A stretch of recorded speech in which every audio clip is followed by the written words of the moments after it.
Hey everyone, welcome to globe classroom. आज मैं आपको पटना की वाइब्रेंट स्ट्रीट्स और रिच हिस्ट्री से रूबरू कराऊंगा जो बिहार का दिल है और सचमुच भारत का भी दिल है। अगर आपको हजारों साल पुरानी कहानियां पसंद हैं तो तैयार हो जाइए, क्योंकि पटना एक ऐसा शहर है जहां हर ईंट की अपनी कहानी है। अब कल्पना कीजिए, 2500 साल से भी पहले इस शहर को पाटलिपुत्र के नाम से जाना जाता था। यहां महान चाणक्य ने राजनीति के नियम लिखे सम्राट अशोक ने अपने पावरशाली मौर्य साम्राज्य के साथ शासन किया और बुद्ध और महावीर दोनों ने इन भूमियों पर चलकर दुनिया को बदलने वाली बुड़ाई साझा की। गंगा पटना से होकर बहती है, अपनी धाराओं के साथ सदियों की संस्कृति और आध्यात्मिकता को समेटे हुए। लेकिन पटना सिर्फ अतीत के बारे में नहीं है। शहर आज की बिहार की राजनीति की ऊर्जा से धड़कता है, जहां देश भर में गूंजने वाली बहसें और फैसले होते हैं। आप उस उत्साह को हवा में महसूस कर सकते हैं, हलचल भरे बाजारों में, रंगीन त्योहारों में और लिट्टी चोखा की स्वादिष्ट खुशबू में। यहाँ का हर कोना पुराने और नए का मिश्रण है। प्राचीन स्मारक व्यस्त आधुनिक सड़कों के बगल में खड़े हैं। पटना के बारे में मुझे जो चीज सच में पसंद आती है वह है इसकी स्पिरिट। यहाँ के लोगों में अपनी विरासत के प्रति बेजोड़ गर्मजोशी और प्राइड है। चाहे आप कुम्हरार के खंडहरों की खोज कर रहे हों, गोलघर पर अचंभित हो रहे हों या मौर्य लोक में स्ट्रीट फूड खाने के लिए साइकिल रिक्शा पर बैठ रहे हों, पटना आपको परिवार की तरह वेलकम करता है।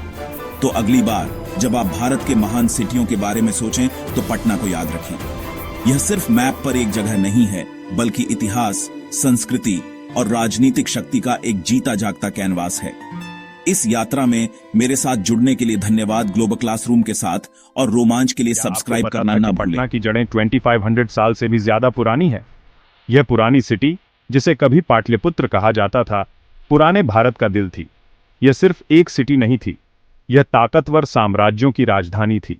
सोचिए, उन्हीं सड़कों पर चलना जहां चंद्रगुप्त मौर्य, अशोक महान और समुद्रगुप्त जैसे महान राजाओं ने कभी राज किया था। ग्रीक यात्रियों ने भी इसके बारे में लिखा।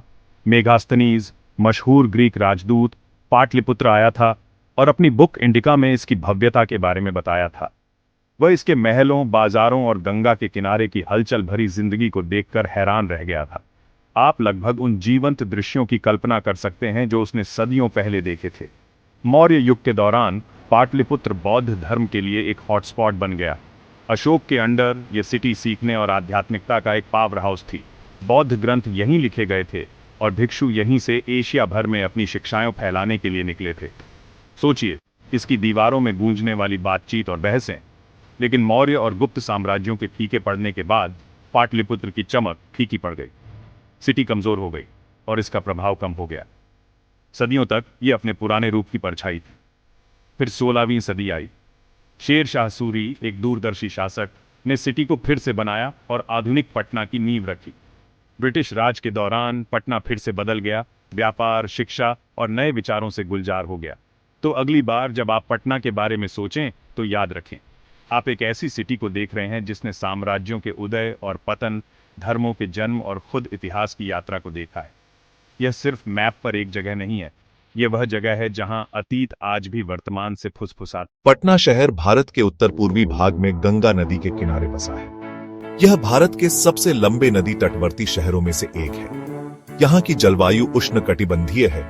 गर्मी में तापमान 45 डिग्री सेल्सियस तक और सर्दी में 5 डिग्री सेल्सियस तक गिर जाता है। पटना सड़क, रेल और हवाई मार्ग से बहुत अच्छी तरह जुड़ा हुआ है। यहाँ का जयप्रकाश नारायण अंतर्राष्ट्रीय हवाई अड्डा राज्य का सबसे व्यस्त एयरपोर्ट है। यह क्षेत्र गंगा और उसकी सहायक नदियों के कारण बहुत उपजाऊ है, जिससे खेती यहाँ की प्रमुख आर्थिक गतिविधि बनती है। अगर आपको कभी लगा कि पटना की इकोनॉमी को क्या चला रहा है या यह हिस्टोरिक शहर किस ओर जा रहा है, तो आप सही जगह पर हैं। आज आइए पटना की ग्रोथ स्टोरी में डीप डाइव करें, एग्रीकल्चर, इंडस्ट्री, सर्विसेज और इंफ्रास्ट्रक्चर में, और देखें कि इस शहर को क्या खास बनाता है। चलिए एग्रीकल्चर से शुरू करते हैं। क्या आपको पता था कि पटना की लगभग 60% पॉपुलेशन फार्मिंग पर डिपेंड करती है? यहाँ के खेत हरे भरे धान, सुनहरे गेहूं और हेल्दी मक्के से भरे हुए हैं। लेकिन इतना ही नहीं, पटना अपने ताजी सब्जियों जैसे आलू, प्याज, टमाटर के लिए फेमस है। और फ्रूट्स, रसीली लीची, मीठे आम और केले के बारे में सोचिए। एग्रीकल्चर यहाँ सिर्फ एक जॉब नहीं है, यह जीने का एक तरीका है और लोकल इकोनॉमी की रीढ़ है। अब इंडस्ट्री पर आते हैं।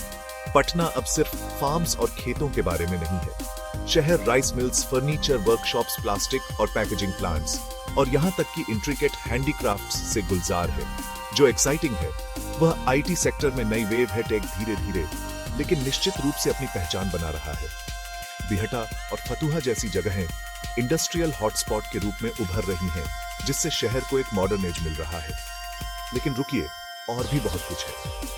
पटना में सर्विस सेक्टर बूम कर रहा है। बैंकिंग, एजुकेशन और हेल्थ केयर बिजली की रफ्तार से बढ़ रहे हैं।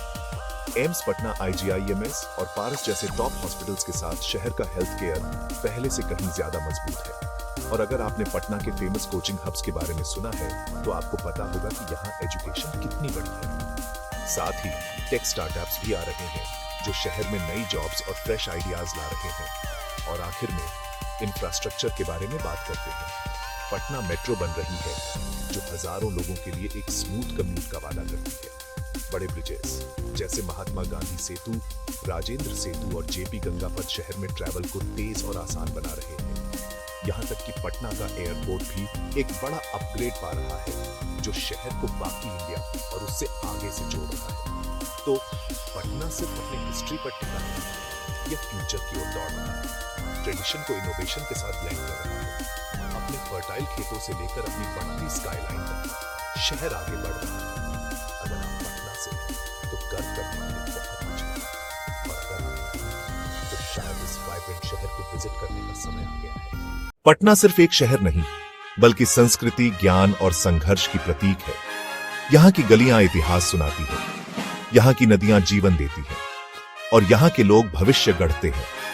आज का पटना पुराने गौरव और नए विकास का संगम है। ये शहर हमें सिखाता है कि कैसे विरासत को संभालते हुए आगे बढ़ा जा सकता है। अगर आपको यह वीडियो पसंद आया हो तो इसे लाइक, शेयर और सब्सक्राइब करना न भूलें। आपका साथ ही हमारी प्रेरणा है। धन्यवाद।